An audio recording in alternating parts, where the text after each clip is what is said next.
Good morning प्यारे बच्चों, कैसे हैं आप सभी। मैं हिना शेख आपकी मैथ्स की टीचर स्वागत करती हूं आप सभी का आज की क्लास में। प्यारे बच्चों, हम कर रहे हैं कक्षा 5 विषय गणित का अध्याय 6 जिसका नाम है भिन्न की समझ। आज हम करने जा रहे हैं इसका भाग 1। उसमें आज हम देखेंगे कि समूह में रखी हुई वस्तुओं के हिस्से के रूप में एवं संख्या रेखा पर भिन्न को दर्शाना, कि जो चीज़ें समूह में रखी हुई है या कुछ लोगों का समूह है या कुछ चीज़ों का समूह है, उसको अलग अलग लोगों में हम किस प्रकार से बांट सकते हैं और हम अलग अलग नंबर को संख्या रेखा पर किस प्रकार से दर्शा सकते हैं। तो प्यारे बच्चों, शुरू करते हैं हमारी आज की क्लास। बच्चों, समूह में रखी वस्तुओं को हिस्से के रूप में अलग अलग बांटना। यहाँ पर मोहन और स्नेहा खाना खा रहे थे। ये जो है भाई बहन है, एक लड़के का नाम है मोहन और जो बच्ची है उसका नाम है स्नेहा। वो खाना खा रहे थे अलग अलग। खाना खाते समय दोनों की रोटी एक साथ ही समाप्त हो गई। बच्चों, आप घर पर भी कितनी बार खाना खाते होंगे अपने भाई के साथ, अपनी बहनों के साथ।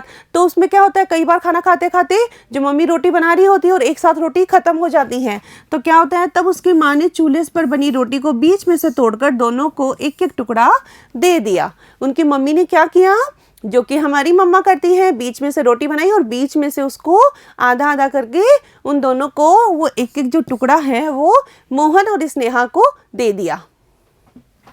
समूह में रखी वस्तुओं के हिस्से के रूप में तुमने ठीक कहा, आधी, जिसे हम 1/2 भी कहते हैं।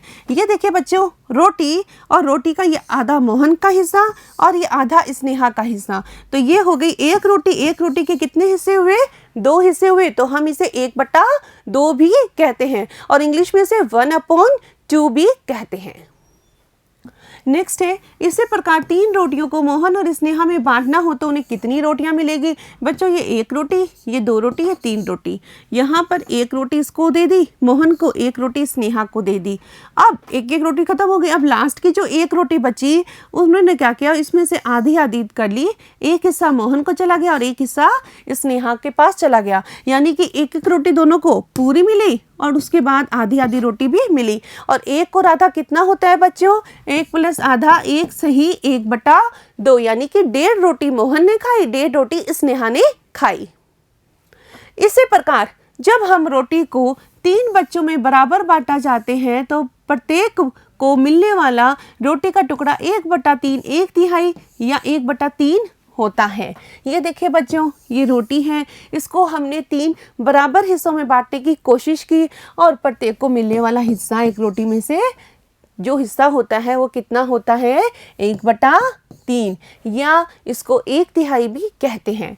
इसी प्रकार जब एक रोटी को 4 बच्चों में बराबर बांटते हैं तो हर बच्चे के हिस्से को 1/4 और या 1/4 भी कहा जाता है। ये देखिए बच्चों, आधी तो ऐसे बन गई थी, फिर इसके भी आधी के भी आधी कर दी, तो ये कितने हिस्से हो गए, ये 4 हिस्से हो गए। तो इन्हें 1/4 या 1/4 भी कहते हैं। अगर 5 हिस्सों में बांटना हो तो कोई दिक्कत नहीं है। एक रोटी को 5 बच्चों में बांटने पर कितनी मिलेगी, 1/5, यानी कि जितनी हमारे पास आइटम है, 1 रोटी है तो 1। अगर 2 रोटी को 5 बच्चों में बांटना होता तो 2/5, 3 को बांटना होता तो 3/5 हो जाता। 4 रोटियों को 3 बच्चों में बराबर बांटने पर प्रत्येक बच्चे को कितनी रोटी मिलेगी। अगर मैं 4 रोटी है, ये जैसे 1 रोटी, दूसरी रोटी, तीसरी रोटी और ये चौथी रोटी, अब इसे 3 बच्चों में बांटना है तो बच्चों एक ये हिस्सा मिल गया, ये भी इसको पूरा मिला, ये भी इसको पूरी एक एक रोटी ही मिलेगी। लेकिन जो ये वाला 1 है, ये आधा नहीं, ये 1/3, 1/3 और 1/3, यानी कि हर एक को मिलने वाला हिस्सा 1 सही 1/3, 1 सही 1/3, 1 सही 1/3 ही मिलेगा, है ना। अगर बच्चों में इसको 1 सही 1/3 लिखती हूँ, हम इसे बोलते हैं मिक्स्ड फ्रैक्शन, क्योंकि भिन्न को इंग्लिश में क्या बोलते हैं, फ्रैक्शन, और हिंदी में बोलते हैं भिन्न। लेकिन भिन्न में 2 प्रकार की भिन्न होती है, मिश्रित भिन्न और सरल भिन्न। अगर भिन्न में 1 सही 1/3 या इस टाइप की भिन्न आती है तो हम उसे बोलते हैं मिश्रित भिन्न या मिक्स्ड फ्रैक्शन। लेकिन अगर हमारा सिंपल इस तरह से हो तो हम उसे बोलते हैं सरल भिन्न या सिंपल फ्रैक्शन। अगर ये एक सही 1/3 है और मुझे इसे सिंपल जो भिन्न है या सरल भिन्न में कन्वर्ट करना हो तो हम क्या करेंगे, इसके से गुणा कर देंगे। 3 एकम 3, 3 और 1 4, 4/3। ये देखिए बच्चों 4 रोटियों को 3 बच्चों में आ गया वही, है ना बच्चों। हमारे पास जो आंसर आया 3 बच्चों में रोटी बांटने का 4 रोटियों को, तो वो आया एक सही 1/3। नेक्स्ट हमारे पास है संख्या रेखा पर भिन्न को दर्शाना। रूबी और चेतन आपस में चर्चा कर रहे हैं। चेतन, संख्या रेखा पर एक सही 1/2 या 1 + 1/2 कहाँ होगा? रूबी, यह संख्या 1 से ज्यादा है और 2 से कम है, इसीलिए 1 और 2 के बीच में होगी। रूबी एकदम सही कह रही है कि 1 तो है ही और 1 के साथ आधा और है, यानी कि 1 से ज्यादा है और 2 से कम है, तो 1 और 2 के बीच में ही ये होगी। हम 1 और 2 के बीच की दूरी को 2 समान भागों में बांटते हैं, जिनका पहला भाग आधा को बताता है। जैसे ये रही बच्चों, मैंने जो दूरी है बिल्कुल समान भागों में बांट दी है और मैंने यहाँ एक नंबर लाइन खींची है, 0 से शुरू की है इसको और ये आगे तक जा रही है। इस एरो का मतलब होता है बच्चों की ये लाइन फिनिश नहीं है, ये आगे तक और जा रही है। मैंने यहाँ 7 तक लिखा है, इसे और आगे तक भी हम बढ़ा सकते हैं। जैसे बच्चों ये 0 1 2 3 4 5 6 7, अब 0 से 1, 1 से 2, 2 से 3, अब इनके बीच में जो दूरी है मैंने ये 4 हिस्सों में बांट दी, 1 2 3 4, 1 2 3 4, है ना। तो अब ये पहला जो है ये 1/4, दूसरा 1/2, तीसरा 3/4, चौथा 4/4। क्यों बच्चों 4/4, 3/4? क्योंकि मैंने हर दूरी को कितने बराबर हिस्सों में बांटा है? 4 बराबर हिस्सों में बांटा है ना।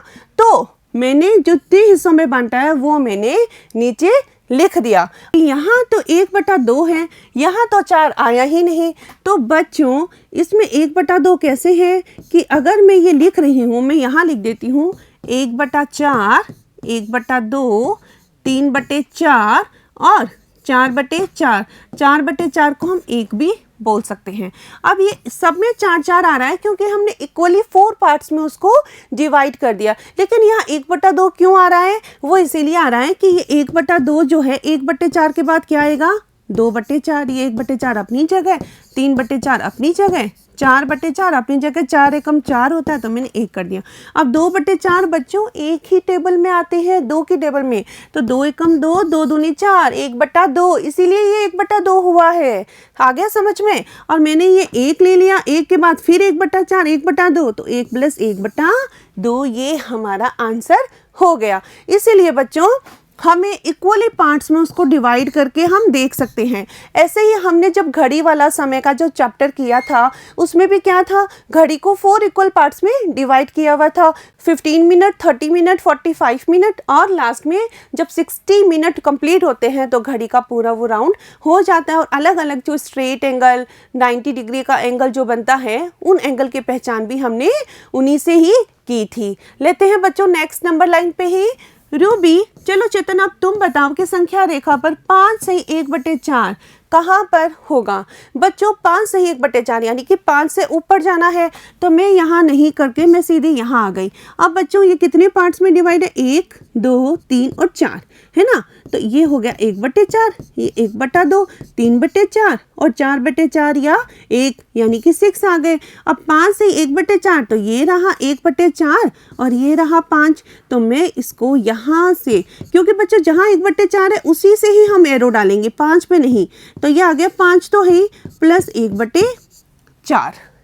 आया समझ में बच्चों? इस तरह से हम किसी भी भिन्न को संख्या रेखा पर दर्शा सकते हैं। बट हमें क्या करना पड़ेगा, उस संख्या रेखा पर जो नंबर्स हैं उनके जो बीच की जो दूरी है वो इक्वल पार्ट्स में डिवाइड करनी पड़ेगी। उन भिन्न से हमें ऑब्जर्व करना पड़ेगा कि जो 2 नंबर है 2 से 3, 1 से 2, 2 से 3, 3 से 4, ये इक्वली जो है पार्ट्स में डिवाइड हो। 1/4, 2/4, 3/4, 4/4। जरूरी नहीं है कि बच्चों ये इसी में डिवाइड हो। ये 7 1/7, 2/7, 3/7, 1/5, 2/5, 3/5, 5/5 में भी डिवाइड हो सकता है, 7 में भी डिवाइड हो सकता है, 8 में भी डिवाइड डिवाइड हो सकता है। प्यारे बच्चों, ये थी हमारी आज की क्लास, जिसमें हमने एक तो भिन्न की समझ को विकसित किया, दूसरा हमने जो समूह में रखी हुई चीज़ें हैं उनको किस प्रकार से हम बांट सकते हैं वो भी हमने देखा। संख्या रेखा पर हम नंबरों को किस प्रकार से दर्शा सकते हैं ये भी आज हमने देखा। आशा करती हूँ कि आपको अच्छे से समझ में आ गया होगा। मिलते हैं अगली कक्षा में, तब तक के लिए धन्यवाद।